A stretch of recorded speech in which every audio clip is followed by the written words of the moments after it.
بسم اللہ الرحمن الرحیم۔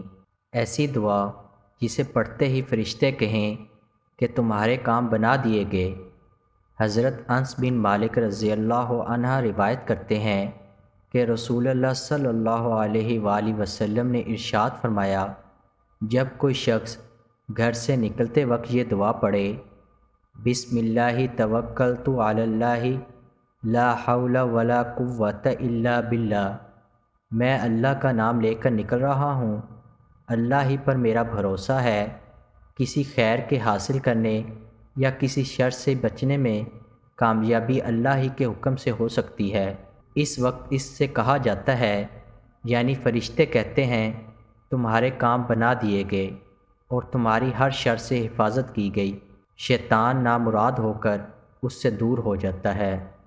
اس عمل کو خود بھی کریں اور صدقہ جاریہ کے طور پر دوسروں کے ساتھ بھی لازمی شیئر کریں۔ قارئین سے گزارش ہے کہ ہمارا چینل ضرور سبسکرائب کریں اور گھنٹی کے بٹن کو دبانا مت بھولیں تاکہ ہر نئی آنے والی ویڈیو آپ تک بر وقت پہنچتی رہے۔